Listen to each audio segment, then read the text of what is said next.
teremos a palestra com o Dr. Décio Iandoli Júnior, médico cirurgião e endoscopista, com doutorado pela Unifesp, professor da Faculdade de Medicina da Uniderp, presidente da AMES e vice-presidente da AME Internacional, autor de vários livros e apresentador do programa Ciência e Espiritualidade pela TV Mundo Maior, com a palestra Terapêutica Espírita. Porque a gente vai falar sobre terapêutica espírita, mas tem uma mensagem que eu queria dar aqui, que eu acho que é importante. Sempre que eu vou começar algum assunto, eu gosto de discutir um pouquinho os termos do título, né? E o que é terapêutica? Antes da gente falar do que é terapêutica, a gente tem que falar do que é terapia. Tem diferença, né? A terapia é um método.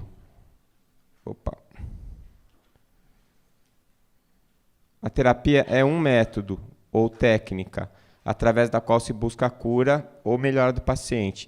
Então, uma terapêutica ou um tratamento, que são a mesma coisa, são um conjunto de terapias, né? Então, por exemplo, o paciente vai lá no meu consultório porque está com dor de estômago.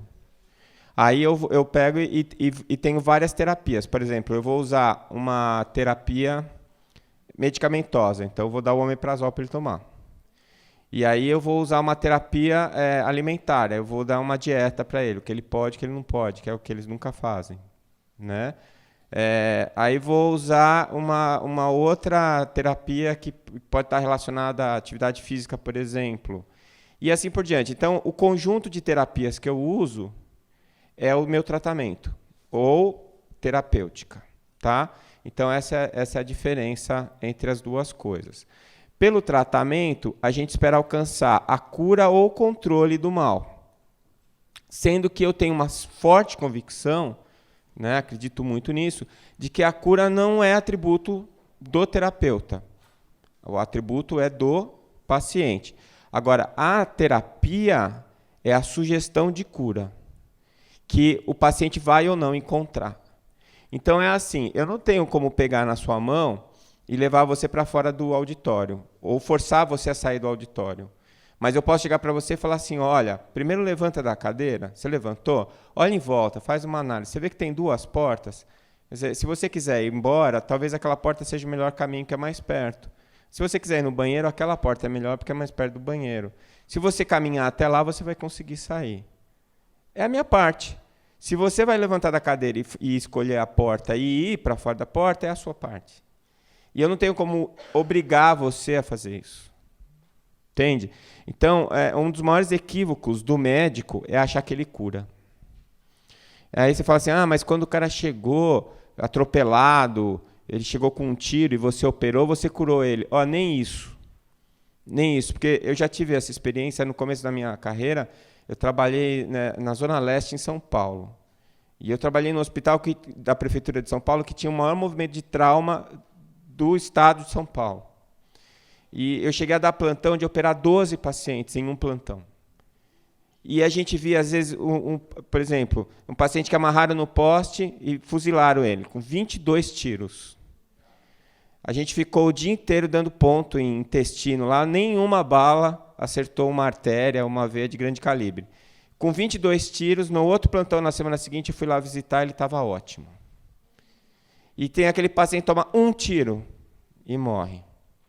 Então, assim, mas é o lugar onde pegou. Não, às vezes você faz a mesma técnica, uma lesão igual, um vai muito mal, o outro vai muito bem. Então, assim, você é um instrumento. Você viabiliza, você facilita, você induz, você sugere, mas você não faz. Quem faz é o paciente, né? Então, isso é muito importante a gente entender, até porque ela tira um peso enorme das nossas costas. Enquanto você está lá achando que é você que cura, quando você não consegue curar, a frustração é muito grande e isso é muito ruim para a gente, né? Então, o meu tratamento, a proposta de tratamento que eu faço para o meu paciente é sempre na esperança de ele trilhar esse caminho aqui, de cura ou de controle do mal. Tem vezes que a cura não vem, mas o controle vem. Eu tenho um caso que eu conto sempre, que eu acho bem forte, bem significativo, que era de um paciente que eu atendi lá em Santos com um câncer de esôfago avançado. A gente não tinha como tirar o câncer, ele já estava com metástase, a palpação no abdômen dele, você palpava as metástases, ele estava cheio de tumores abdominais palpáveis, e a gente propôs uma cirurgia para ele poder voltar a se alimentar. A cirurgia era uma transposição de cólon entre o esôfago e o estômago para ele voltar a se alimentar. Aí fui conversar com o paciente para chamar a família e ver como é que a gente podia conversar o assunto, e ele falou para mim que ele não tinha família.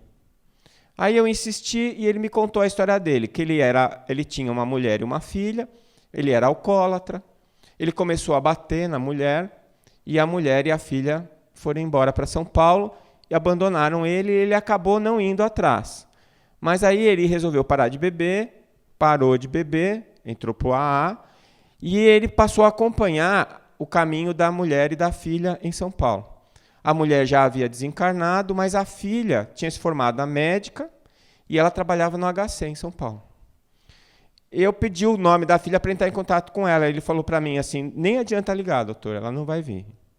Mas mesmo assim eu peguei o telefone e liguei. Falei com a colega, falei assim, olha, aqui eu sou o Décio, sou seu colega aqui de Santos, é que a gente está com o seu pai aqui. Ela falou assim no telefone para mim, eu não tenho pai.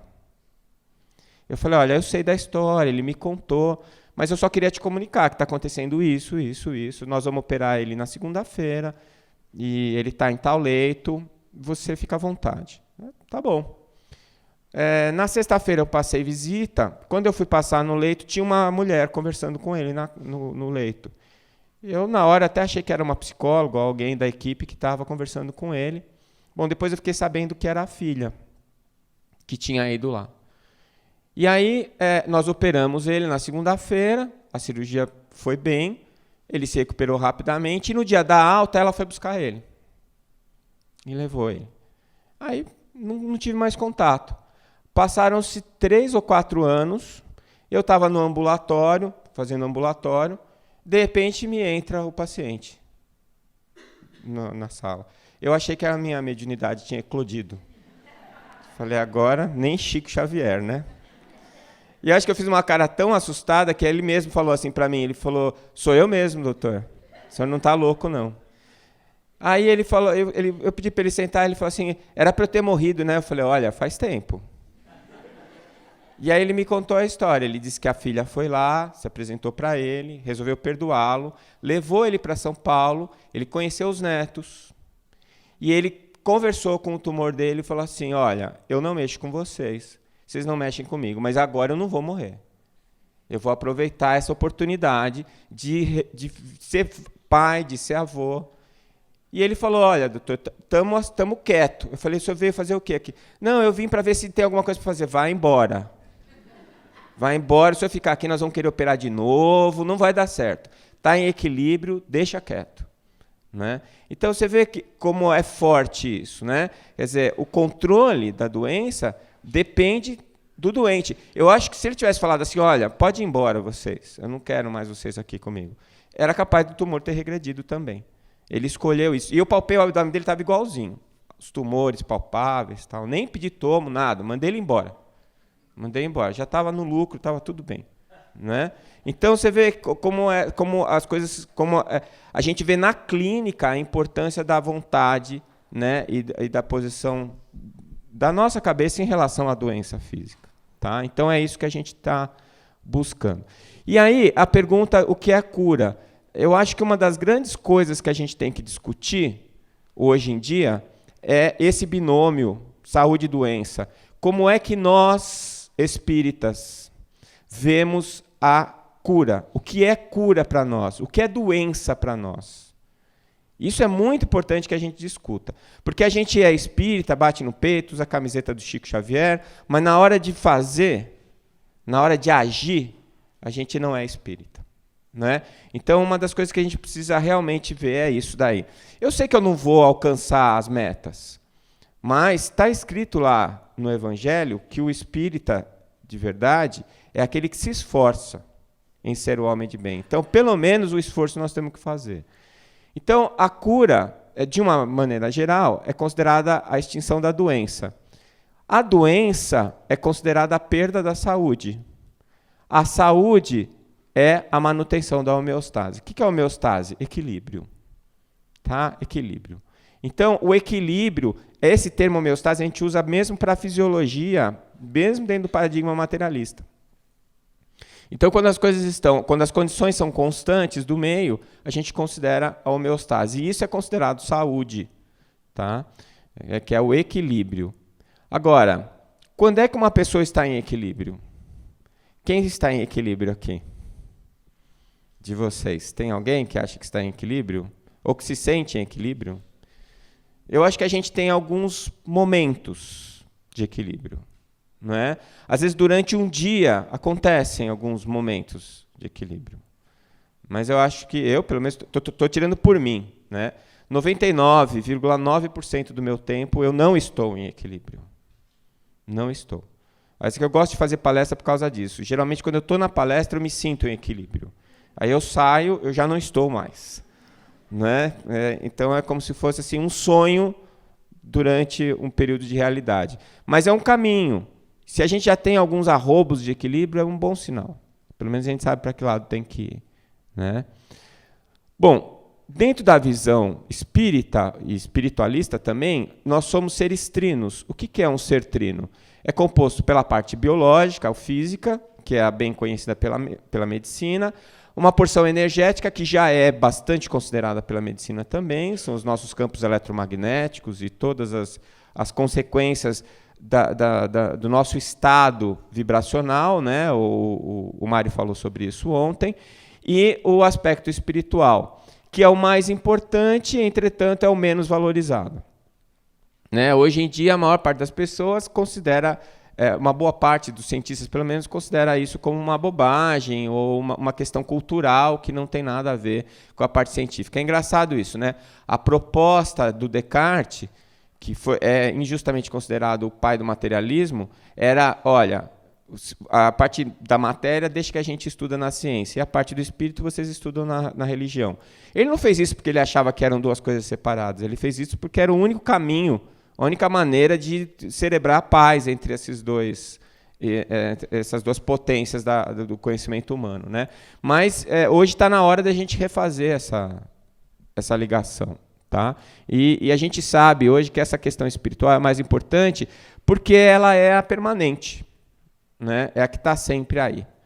Então a gente só pode afirmar que o indivíduo está verdadeiramente em equilíbrio se todas essas três porções estiverem em harmonia. Por isso que eu falo que é complicado. Né? E tenho mais a dizer ainda. Se você estiver bem aqui, isso aqui é consequência, isso aqui é consequência. E eu posso dizer mais ainda. Às vezes eu conheço pessoas com problemas sérios aqui e que são pessoas saudáveis. Não é? Não dá para dizer isso? É só você perguntar assim, quem aqui toma remédio para pressão? Tem mais gente, né? Tem bastante gente que toma. Vocês são doentes? Será? Não pela pressão alta. Mas não pela pressão alta. Quer dizer, quantas pessoas que você conhece que são gravemente doentes e são pessoas saudáveis? São pessoas felizes, equilibradas.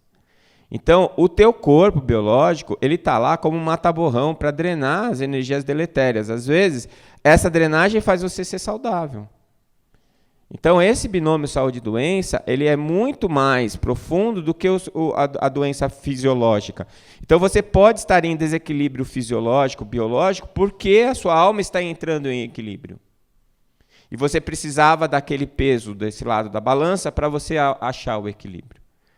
Né? Teve muita gente que fala assim, se o espírito é que manda e a saúde depende do espírito, o que dizer de Chico Xavier? O que dizer de Chico Xavier? Alguém que trabalhou umas 5 vezes mais do que qualquer um de nós aqui dentro e que morreu com 95 anos, não foi? 92 anos, até a véspera trabalhando, até de noite, que psicografava, trabalhava o dia inteiro, chegava à noite e psicografava até as 3, 4 horas da manhã, todo dia. Se ele não é saudável, eu não sei o que é ser saudável. E sempre de bom humor, sempre com uma boa palavra para todo mundo, não é? Então, essa questão da saúde, é muito importante que a gente medite sobre isso. Quantas pessoas que vão no consultório e que falam assim, doutor, eu não estou me sentindo bem, eu estou com isso, estou aqui, tem um monte de sintoma. Aí você vai, faz toda a pesquisa biológica dela, que é o que a gente sabe fazer no consultório. E aí chegam os resultados, olha, você não tem nada. O paciente fica até revoltado, fica bravo. Como eu não tenho nada? Não estou me sentindo bem, tem que achar alguma coisa aí. Pois é, ainda não chegou. Espera um pouquinho que vai chegar. Volta daqui uns 6 meses que a gente acha alguma coisa. Por enquanto, não chegou. Por quê? Porque, na verdade, a parte biológica está em equilíbrio ainda. Ainda não saturou a mensagem patológica no perispírito para manifestar fisicamente. Né? E a pessoa está ali, se sentindo mal. Ela é saudável? Claro que não. Claro que não. Né? Então, o que a gente faz com essa pessoa? Pede para procurar um psicólogo, pede para procurar uma terapia espiritual, se é que ela vai acreditar nisso. Mas a gente já diagnosticou a doença. Ela não está em equilíbrio. E o contrário, uma pessoa às vezes toda escangalhada, com tudo alterado, os exames de laboratório dela não tem um que bate no gol, é tudo na trave ou fora, e ela está lá sorrindo, bem, tranquila, né? Levando a vidinha dela lá, sem estresse. Quer dizer, essa pessoa está doente? E o outro que acabou de sair está saudável. Então, precisa haver essa meditação sobre o que é saúde. Né? Para a Organização Mundial de Saúde, a saúde não é apenas a ausência de doença, mas o perfeito bem-estar biopsicossocial. Né? Se você for pegar a base da medicina ocidental, que é a medicina hipocrática, Hipócrates falava que saúde é equilíbrio biopsicossocial, espiritual e ecológico. Então, mesmo quando eu incluo o ecológico e o espiritual, eu ainda posso não ter uma boa ideia do que é ser saudável. Na minha opinião, a única definição de saúde que eu acho perfeita é essa daqui. Definição de Emmanuel. Saúde é a perfeita harmonia da alma. Seja lá o que estiver acontecendo com o meu corpo físico, se a minha alma estiver em equilíbrio, o meu perispírito também está e eu sou saudável. Porque a minha porção permanente está em equilíbrio. Mesmo que biologicamente eu não esteja em equilíbrio. Até porque é meio engraçado a gente pensar nisso, porque o nosso corpo biológico, ele é descartável. Ele não é eterno, uma hora vai terminar. Por mais que o meu espírito seja um espírito soberano, vamos supor, Jesus. Mesmo Jesus, esse corpo biológico tem um período final. Chega uma hora que ele não consegue mais reter fluido vital, ele vai degenerar e vai desencarnar. Por quê? Porque isso é uma lei natural. Não é? Então, quando a gente busca a saúde, se a gente está realmente focado na verdade do que é saúde, do que é a vida, do que é o espírito, atrás de que a gente está? É do reequilíbrio biológico ou do reequilíbrio emocional e espiritual? Não é? Do espiritual. E o biológico vai vir por consequência.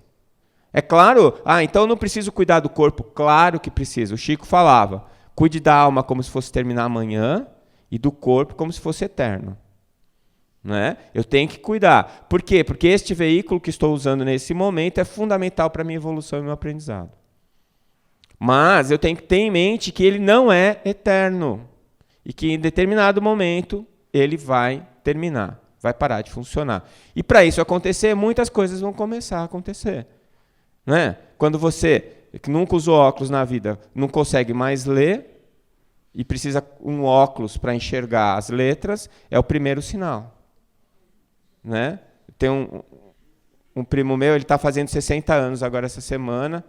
E quando eu fiz 50 anos, ele falou para mim, Décio, vou te falar o que foi a melhor coisa que aconteceu comigo quando eu fiz 50 anos.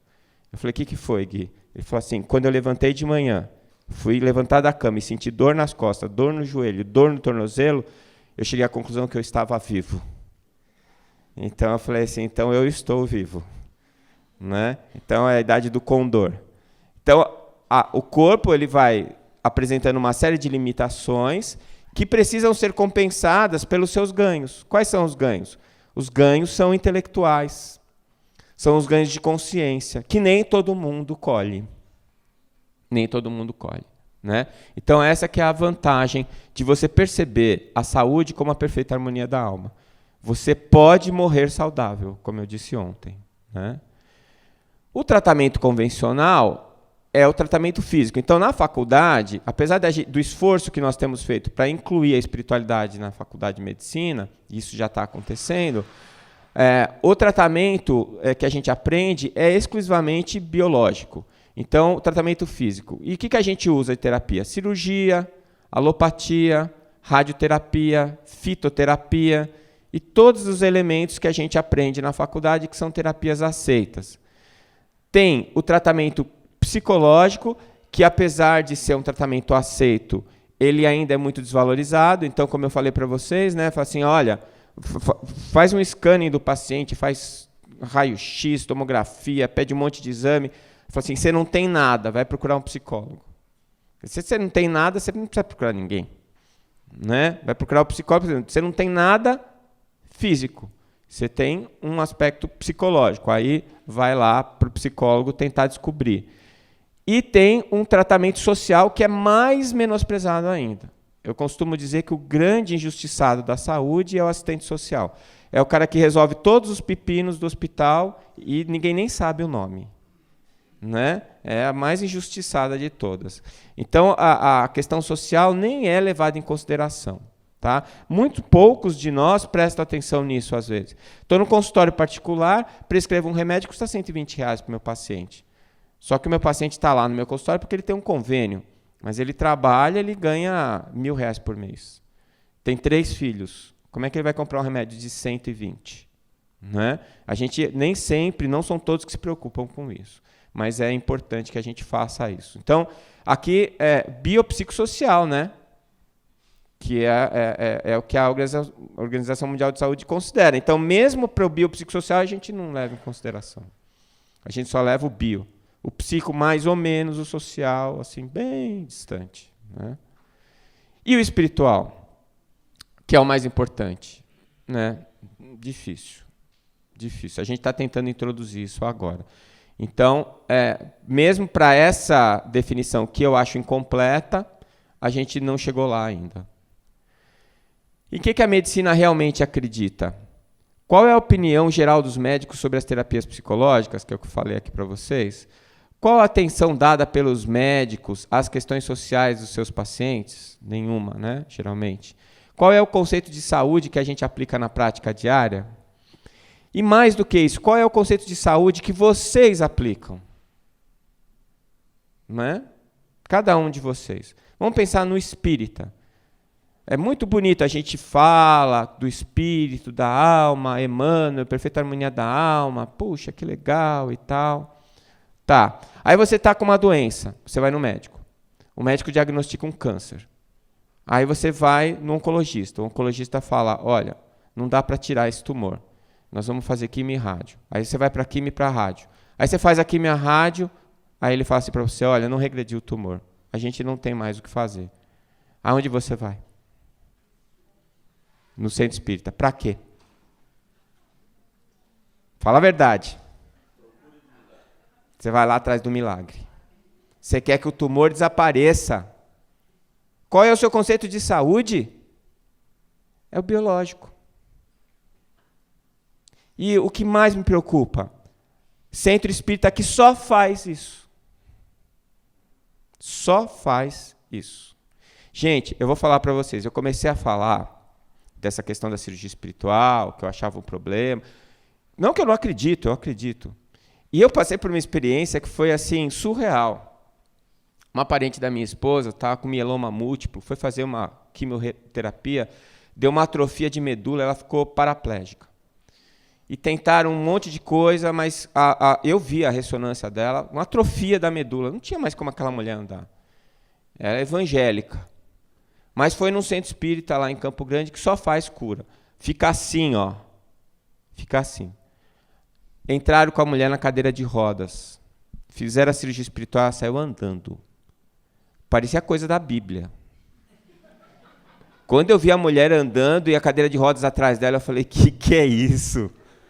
Né? Morreu de mieloma. Uma semana depois. Morreu andando. Morreu andando. A minha pergunta é, será que não funciona? Claro que foi, eu vi. Eu acompanhei um caso de hipernefroma com metástase cerebral, que desapareceu. Funciona. A minha pergunta é a seguinte, é isso que a gente tem que ir atrás no espiritismo? É para isso que a gente é espírita? Quando você está doente e você vai num centro espírita, é atrás do milagre que você está indo?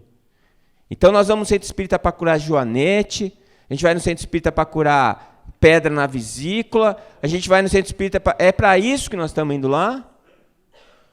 Gente, tem centro que esse centro só faz isso, não tem reunião de evangelho, não tem nada, é só cirurgia. Eu acho, Décio, que isso é uma distorção dos objetivos da doutrina. É uma distorção.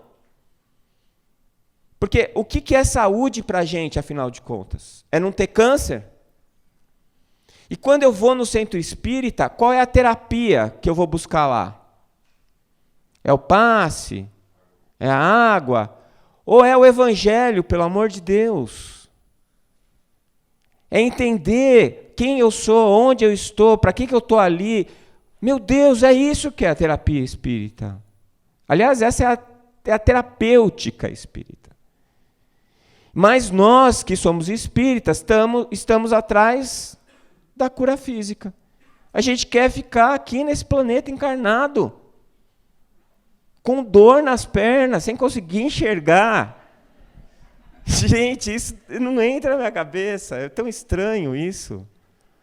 Porque quando a gente está no centro espírita, lendo o Evangelho, a gente tem uma ideia e tal, só que acabou, fechou o livro, a gente volta para o mundo real e continua sendo essa porcaria que a gente é, vivendo aqui nessa altura do chão, sem usar nem 10% do que a doutrina nos ensina.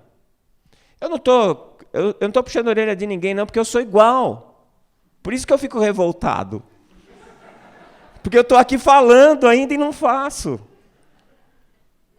Sabe, essa magia, essa hipnose que o corpo físico dá na gente, é um negócio muito louco. Quando a gente descreve, quando a gente vê na Bíblia que descreve que Jesus precisou ir para o deserto para dar um tempo, eu fico pensando, pô, se Jesus precisou dar um tempo, é punk o negócio aqui, não é fácil. Mas mesmo que eu saiba que eu não vou chegar lá, eu preciso tentar chegar lá. Sabe? Então, eu não sou contra a cirurgia espiritual. Não sou. Mas eu acho que um centro espírita, a primeira tarefa dele é evangelizar. Se ele não faz isso, ele não faz nada. Ele está alimentando ilusão, ele está alimentando o misticismo, e isso não serve para a gente. Não serve. Sabe? Então, aqui é que eu acho que é o grande calcanhar de Aquiles que a gente tem que passar agora. Porque existem diferenças. Mesmo quando eu vou tomar o passe, mesmo quando eu vou lá para a água frutificada, isso é tratamento complementar espírita. É complementar. Não é o tratamento espírita. A cirurgia espiritual é tratamento complementar. Né? O que é tratamento complementar? É um tratamento que complementa o tratamento inicial ou a terapia principal. Então, são as terapias que vão complementar a terapia principal. Antigamente se chamava de alternativo, o Mário falou isso ontem, alternativo é ou um ou outro. Né? Então, não é alternativo, é complementar. Então, a gente vai lá fazer o tratamento complementar energético, homeopatia, que já é bem estabelecida, acupuntura, que já é bem estabelecida, cromoterapia, musicoterapia, meditação, prece, imposição de mãos. Ontem estavam conversando do Monese, que tem uma tese de mestrado de Reiki com Camundongo, que para mim é o ponto final do Reiki, aquela tese dele lá. Ele provou por A mais B com uma metodologia super criteriosa, e com Camundongo ainda, e os camundongos ficaram bons. Né? Você pega o pessoal da Exalc, da Escola Superior de Agricultura em São Paulo, eles tratam a lavoura com homeopatia e funciona. Você fala assim, isso é placebo. Tudo é placebo, na verdade. Mas você chega lá para a plantinha e fala assim, para a plantinha não, você fala assim para o parasita, estou jogando essa aguinha aqui, você se cuida, hein? Você vai morrer. O parasita fala, e vai todo mundo embora. Gente, efeito placebo em planta, você vai me desculpar, mas não dá. Não é? Então é por quê? Porque existe uma cicatriz energética e essa cicatriz energética funciona. Funciona. Tá? Então a homeopatia não é pagelança, a acupuntura também não. Né? Os caras fazem cirurgia só com acupuntura. Né? Cromoterapia, musicoterapia, ainda faz tempo que eu não vejo isso aqui, mas faltavam trabalhos a respeito. Meditação e prece tem muita coisa a respeito. E assim, o passe espírita, a AME Brasil ainda está desenvolvendo um trabalho para a gente fazer, mas Jorei, Reiki, toque terapêutico, tem muito trabalho sobre esse assunto e funciona também. Tá? E a fluidoterapia também. Bom, eu trouxe essa revisão aqui, que eu peguei no Medline só, né? O Jorge acabou de falar, muito mais propriedade. Mas só para a gente ter uma ideia, o Medline era considerado, não sei se é ainda, o maior banco de dados em artigos científicos de medicina do mundo. Ainda é, né? Em 1999, esse banco de dados era composto por 4.300.000 trabalhos científicos. Hoje, em 2016, ele tem 24.635.063 trabalhos. Ou seja, ele aumentou 5,7 vezes. O banco de dados todo, com todas as pesquisas em relação à medicina. Quando eu digitei lá como descritor espiritualidade, até 99 tinham 364 trabalhos. Agora, em 2016, tem 6.162. Ou seja, o banco de dados cresceu 5,7 vezes e o número de trabalhos que tratam de espiritualidade cresceu 16,9%. Quando você coloca lá terapia complementar, eram 310 artigos, agora você tem 10.592, cresceu 20,7 vezes. Por isso que eu digo que o paradigma materialista está esgotado e o espiritualista está em plena implantação. Isso não é porque nós queremos. Isso não é porque eu acho bonito. Isso não é porque houve algum decreto. É porque é o movimento que está acontecendo. E esse movimento está acontecendo por quê? Porque o cara está estudando um assunto, ele não acha a resposta de um lado, ele vai buscar onde a resposta está. O cientista tem isso. O cientista ele quer a verdade. Ele não está preocupado se essa verdade vai encaixar dentro dos padrões pré-estabelecidos para ele. Né? E aí, o paradigma não é que o paradigma materialista, isso também é uma coisa que eu não gosto. O espiritualismo tem que combater o materialismo. Mentira! O materialismo que trouxe a gente aqui onde nós estamos hoje, e é o materialismo que fez com que a gente estivesse nessa posição hoje de poder dizer que o espírito existe. Porque ele criou toda a base de conhecimento para a gente chegar nesse ponto que nós estamos hoje, podendo dizer que existe espírito. Levantar esses artigos que o Jorge trouxe, e que são artigos que trazem evidências abundantes sobre a sobrevivência da alma. Se você não quiser usar a palavra alma, usa consciência, que eles também não conseguem definir. Né? Eu tive a oportunidade de assistir uma professora de neurociência alemã falando lá em Bonn, no congresso. Ela deu uma aula sobre circuitos neuronais e consciência. Ela ficou quase 1 hora falando sobre circuitos neuronais e, no final, ela termina a palestra com essa frase lapidar. Concluímos, então, que a consciência não existe. Eu quase caí da cadeira. Achei que o cara que estava traduzindo tinha dormido. Falei, ele dormiu, acordou agora e falou essa bobagem. Depois, na mesa redonda, ela ainda teve a ousadia de criticar a doutora Irvênia, na minha frente. Como eu não podia pular no pescoço dela, que ela era bem maior que eu, diga-se de passagem, eu chamei ela para a discussão e perguntei, doutora, eu gostaria de saber qual é a consciência que pôde concluir que consciência não existe. Ela ficou olhando para a minha cara, depois ela veio perguntar se podia mandar 2 pós-graduandos para trabalhar no meu laboratório aqui no Brasil. Eu falei, doutora, o meu laboratório só cabe eu aqui, ó. Que eu não sou um cientista. Eu sou um reprodutor de conhecimento, eu não sou um produtor de conhecimento. Não tenho como... eu pego o que os outros produziram e coloco. É diferente. Então, o que você percebe é essa falta de percepção do panorâmico. A pessoa não consegue, ela não consegue perceber o tamanho da bobagem que ela diz quando ela está trabalhando um detalhe do detalhe do detalhe do detalhe do assunto. Quer dizer, quando ela resolveu ser médica, aí ela entrou no prédio da medicina, aí ela resolveu fazer neurociência, ela entrou na sala da neurociência, ela resolveu estudar o cérebro, ela abriu o armário do cérebro, ela resolveu estudar circuito neuronal, ela abriu a gaveta do circuito neuronal. E faz 40 anos que ela está olhando a gaveta. Já mudaram a cor do prédio, já trocaram a sala de lugar, já fizeram outro armário e ela só está olhando a gaveta. Ela não se ligou que mudou tudo ao redor. E, de repente, ela nega a própria consciência. Ela mesma não sabe mais quem ela é. Né? Então, essa questão é a questão das pessoas e não do paradigma. O paradigma materialista ainda é útil hoje. E se não fossem os materialistas, a gente não estava onde a gente está. A gente estava comentando ontem no carro isso. Né? Quando o pessoal criticando a doutora Marlene porque ela trouxe o Kenning para falar no Brasil. E o Kenning veio falar sobre a prece e a saúde. Todo mundo lá no o auditório em São Paulo, lá do Anhembi, lotado. E as pessoas saíram assim, para que vai trazer esse cara, esse americano, para dizer o que a gente já sabe, que prece faz bem para a saúde? A gente já sabe. Tá, você sabe por fé. Você não sabe por ciência. E no momento em que a ciência aprova aquilo, não é que as pessoas ou vão aceitar ou não, elas têm que aceitar. Elas têm que aceitar. Você não acredita em eletricidade? Teve gente que não acreditava. Não é? Hoje em dia, como é que você não acredita? Cadê o seu celular?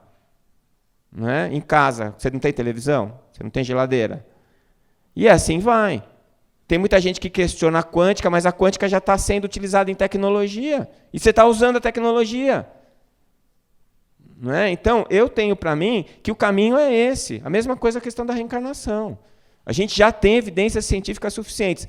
A evidência não é a prova é algo aceito pela comunidade. A evidência é uma evidência. Eu mostro para os teus sentidos alguma coisa. Mas se você vai aceitar isso como prova ou não, depende. Depende do que você acha. Né? Mas com o caminhar da ciência e o desenvolvimento das evidências, chega uma hora que fica impossível você negar o assunto. E é essa hora em que a verdade se instala. Então, quando que a gente considera um tratamento eficaz? Quando ele leva ao retorno do equilíbrio. Né? Então, dentro da visão atualmente utilizada, você espera a mudança perceptível no corpo físico, porque o homem é reduzido, simplificado, simplesmente sua parte biológica, e o aspecto psicossocial, energético e espiritual fica em segundo plano. Né? Eu não sei se vocês concordam comigo, mas lá no meu consultório é assim. É assim que funciona. A medicina que eu faço é assim que funciona. A maior parte das vezes é assim. A gente faz uma anamnese espiritual, sim. A gente dá um aspecto diferenciado, sim. Mas a nossa rotina não é essa. A gente acaba detectando, estava falando isso com o Vicente outro dia. Né? Se eu for fazer uma abordagem espiritual de todos os pacientes que entram no consultório, eu não consigo pagar o aluguel no final do mês. Eu vou ficar 1h30 com cada paciente. Então, você tem que ter a sensibilidade de perceber aquele paciente precisa da intervenção. Né? E isso já é bem diferente do que a maioria faz. Né? O tratamento espiritual, ainda não abordado pela ciência convencional, né? Está a cargo das religiões, na maior parte das vezes, e ele é realizado? Às vezes sim, às vezes não. Né? Vai depender muito do paciente. E uma das coisas que a gente mais briga é que seja complementar. Que seja complementar. Eu já passei por uma situação dessa. Um colega espírita que eu conhecia do centro, foi no meu consultório com cólica, com alteração de hábito intestinal. Fiz uma colonoscopia dele, tumor, adenocarcinoma de cólon. Olha, meu amigo, vamos operar. Tá bom. Ele foi no centro espírita para fazer a cirurgia espiritual. Vai lá, faz sua cirurgia espiritual. Cirurgia marcada. Ele voltou para mim e falou assim que o espírito tinha dito para ele que ele estava curado e que não precisava operar. Eu fiquei tão bravo que eu fui lá no centro. Fui lá para quebrar tudo mesmo. Falei, o que é isso aí? Tirando meus pacientes. Né? Mas eu cheguei lá e eles falaram, não, ninguém falou isso para ele. Ninguém falou, quer dizer, ele criou. Conclusão, ele não operou.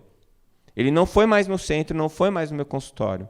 Voltou quase 1 ano depois, com metástases para todo lado. E desencarnou pelo tumor. Né? Então, em compensação, eu recebi um outro paciente que era assim, doutor, eu não sinto nada, mas eu vim aqui porque eu fui numa reunião no centro e me falaram que era para procurar um médico que eu estava com um problema no intestino. Perfeitamente, pedi uma colono para ela. Tumor. Fiz o diagnóstico, fiz o estadiamento, marquei a cirurgia. Aí ela veio. Doutor, eu voltei lá no centro. O espírito pediu para o senhor dar 15 dias para ele soltar o tumor para o senhor tirar. Perfeitamente. Desmarquei a cirurgia, marquei para 15 dias depois. Operei, tiramos o tumor da mulher, ela ficou ótima. Né? Então é isso. É complementar. Quando tem esse diálogo com o outro lado, eu acho o máximo. Acho o máximo. Né? Só, não tem o telefone dele para ligar, escuta. Você quer mais 20 dias? Como é que você quer? Que tipo de incisão eu faço? Fala para mim. Ia ser legal isso, né?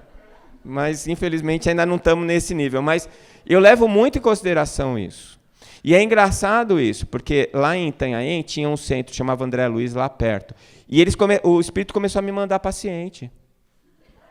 Foram uns 2 ou 3, eu tive lá no centro. Eu falei, ou tem algum médico que é meu amigo, ou o espírito... E era verdade, os pacientes não tinham sintoma, eu ia lá na dica do espírito. E achava a doença. Né? E tratava, e o paciente ficava legal. Então, eu acho que mesmo quando você está com a antena aberta, eles usam o que tem disponível. Né? Que você se coloque na disponibilidade, eu acho importante. Agora, o tratamento espiritual mesmo, para mim, na visão do espiritismo, é o Evangelho. É o que eu falei anteriormente. E isso aqui é muito menosprezado. Gente, tinha um centro lá em Santos, lá em Campo Grande, quando eu cheguei, que era assim, o palestrante estava fazendo a palestra e as pessoas ficavam conversando, usando o celular, e o passe era junto, ao mesmo tempo. O que nós estamos fazendo lá? Vamos tomar cafezinho em casa. Mas a palestra, e o palestrante pode... Gente, o palestrante pode ser uma porcaria. Mas o ato de ele subir lá e começar a fazer a palestra, e você está no centro espírita, o ambiente, o magnetismo do ambiente, ele atinge um nível que a gente não percebe. E às vezes você ouve ele falar uma coisa que ele nem pensou em falar, mas você vai ouvir exatamente o que você tinha para ouvir. Eu já fiz esse teste. Lá na Escola Paulista eu aprendi, para desenvolver a técnica da oratória, de você se assistir depois da aula. Então a gente filmava, você dava aula, era filmado, depois você levava para casa. Aí você fica contando quantos né você falou, quantos importantes, né, para você perceber os seus erros de oratória. E a gente fazia isso direto. Eu me acostumei com isso. E às vezes, quando tem algumas palestras que me marcam muito, que são filmadas, eu vou assistir. Quantas vezes eu saio da palestra e falei, nossa, hoje foi demais. Hoje foi legal pra caramba, eu me empolguei e tal, saí feliz da vida. Aí eu vou assistir a palestra e foi uma porcaria. Eu errei um monte de vezes, falei coisa que era ao contrário, que era para cima, eu falei que era para baixo. E a palestra foi ótima, todo mundo gostou. Mas você vai assistir, no vídeo não tem o magnetismo, não tem o ambiente. Eu fiz uma palestra, um grande exemplo, a última que eu fiz no Congresso Brasileiro Espírita, lá em Brasília. Nossa, eu saí deprimido de lá. Eu falei, que porcaria que eu fiz, que droga, que foi horrível. E tinha colegas meus, amigos meus na palestra, no auditório, eu falei, fala a verdade, foi boa a palestra? Foi legal. Aí eu fui assistir a palestra no vídeo, acho que foi uma das melhores palestras tecnicamente que eu dei. Eu não gaguejei, não falei né, foi ótima. E foi uma porcaria. Por quê? Porque alguma coisa aconteceu que não deu para conectar com a espiritualidade. Então, quem está fazendo a palestra não é o palestrante. Aí você vai no centro espírita e não presta atenção na palestra. Fica conversando, fica no celular. É ali que é a tua terapêutica. É ali que é para você conectar a tua cabeça, a tua consciência com as coisas importantes para você. E a hora que você vai para o passe é legal, mas se você pisar numa poça d'água, falar um palavrão, já acabou o passe. A energia que você recebeu, ela só é absorvida se você estiver receptivo. Não adianta nada você tomar o passe se você estiver com raiva. Se você estiver tomando o passe pensando, nossa, mas estou com uma fome, será que vai demorar? Quero comer uma pizza. Não adianta, você fica refratário. E aí a gente vê isso aqui desvalorizado, infelizmente, mas é aqui que está a terapêutica. Porque você está indo lá para consertar o teu espírito, não o teu corpo. O teu corpo é acessório. Né? E a terapêutica, o exercício da caridade, é uma das principais terapêuticas complementares, porque ela vai te solidificar o que você está aprendendo. Né? E aí sim, é a fé raciocinada. Foi isso que me fez entrar para o Espiritismo. Porque eu não tinha que acreditar em nada porque era assim. Não, é assim porque Deus quis. Se você não fizer, você vai para o inferno. Isso é coação. Então, para mim, não. Eu quero acreditar e falar, por quê? Falar, olha, eu não sei a resposta, mas existe. Vamos buscar. E isso é que é importante. Né? E o orar e vigiar, que também é terapia espírita. Por quê? Porque eu sei que eu não vou dormir porcaria e acordar ótimo. Né? E mais ainda, que a gente estava conversando outro dia. Todo mundo, eu mesmo, queria muito saber quem eu era no passado e tal. Quando eu descobri, foi uma tragédia.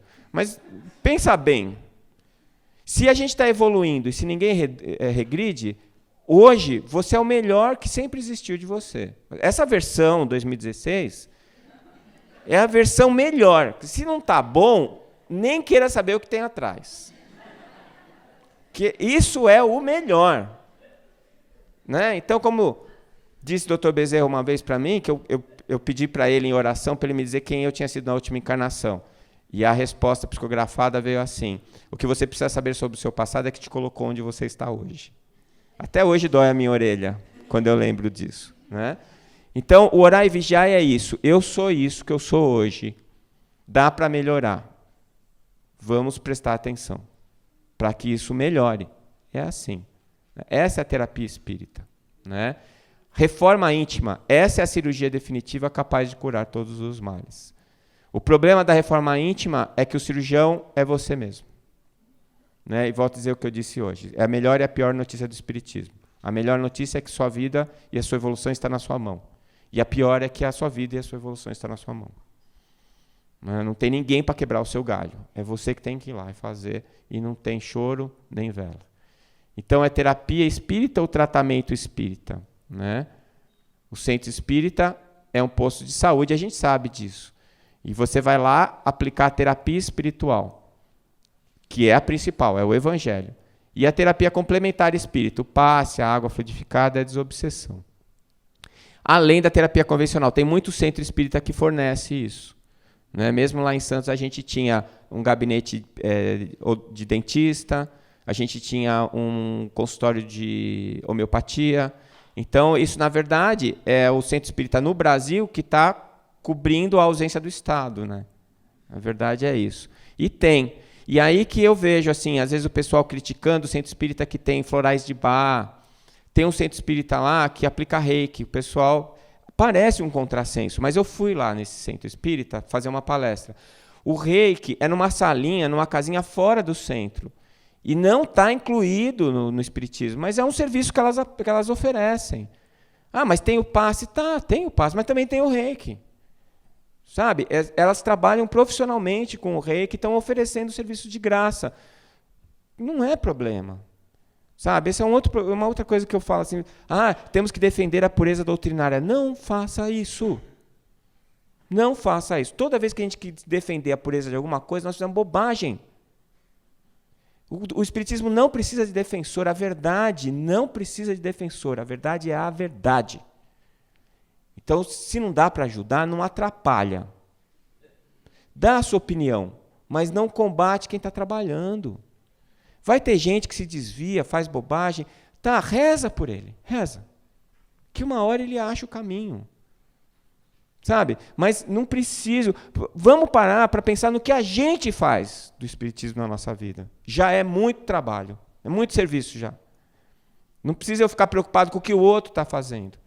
Então você vai lá e condena esse centro que aplica reiki, que parece mesmo um absurdo, eu concordo. Que absurdo, um centro espírita aplicar reiki. Mas vai lá para ver o que elas estão fazendo. Elas têm um centro, tem o EGD, tem evangelização, tem o passe, tem água frutificada, tem tudo bonitinho. E tem a casinha no fundo que aplica reiki. Qual é o problema? Nenhum. Do mesmo jeito que tinha o dentista lá. Né? Então, o mais importante é a gente estar pensando nisso aqui. O centro está aplicando isso aqui? Tá, então está tudo certo. Eu acho pior aquele centro que só tem cura espiritual, cirurgia espiritual, e não aplica evangelho em lugar nenhum, do que esse outro que faz tudo bonitinho e tem o reiki no fundo. Né? Então, a gente, na verdade, está fazendo uma ação social quando faz isso. Né? E o tratamento espírita, para mim, é o conjunto de terapias usando o conceito do ser trino. Né? Não prescinde da medicina, utiliza largamente a chamada terapia complementar, né? E aí a ciência está mostrando para a gente o que funciona e o que não funciona, e atua no princípio espiritual. Utiliza uma nova hierarquia fisiopatológica, não é o corpo que determina a mente, é a mente que determina o corpo. Né? Essa é a visão holística do ser. Ou, agora holístico ficou piegas, a gente usa integral. A visão integral, integralista. Né? Quando é que a gente pode considerar o tratamento eficaz? Esse é o problema do nexo causal. O nexo causal, assim, se eu estou te dando tô rezando para você, você está numa UTI, você está morrendo, e eu rezo para você, você morre mais rápido? Funcionou ou não funcionou? Então, eles fizeram um trabalho desse lá nos Estados Unidos, numa UTI de pacientes muito graves, fizeram prece para um grupo e não fizeram para o outro. O grupo que fez prece morreu mais rápido. E a manchete era, por favor, não reze por mim. Mas se eu estiver muito mal, capengando lá, e não consigo desencarnar, e alguém rezar e eu conseguir desencarnar, para mim isso é bom. Então, o nexo causal, especificamente na questão do estudo da prece, é muito complexo. E muitas vezes a gente vai para pedir uma coisa que é a cura do câncer no centro espírita. E o câncer é que está te curando. Então, esse é o problema do nexo causal. Qual seria o nosso conceito de cura que a gente discutiu? A gente pode praticar isso nos nossos consultórios? A gente tenta, né? Tenta. Na verdade, para mim, é a medicina do Cristo, que é a verdadeira medicina, que foi muito bem exemplificada pelo Dr. Bezerra de Menezes e que é o objetivo de todo médico espírita. Né? A doutora Marlene ela deixou bem claro isso desde sempre. Ontem o André colocou aqui o decálogo, não, foi o Luciano, o decálogo do médico espírita. Aquilo ali é fantástico. Né? Se a gente conseguir seguir aquilo ali, já está muito bom. Né? Então, é essa medicina do Cristo que a gente está atrás, que ela complementa, ela integra tudo. Porque, na verdade, se você for pensar, o único médico que já andou pelo planeta, que já existiu e andou pelo planeta, foi Jesus. Né? E ele deixou um grande tratado de medicina que fala sobre todos os males que podem acometer o ser humano, que é o Evangelho. E a terapêutica é uma monoterapia, quer dizer, só tem um remédio para todos os problemas, que é o amor. E amar a Deus acima de todas as coisas é o próximo como a ti mesmo, né? Que foi o grande remédio que ele nos prescreveu. E a posologia é bem fácil. Não faz para o outro o que você não quer que façam para você. Né? Muito obrigado.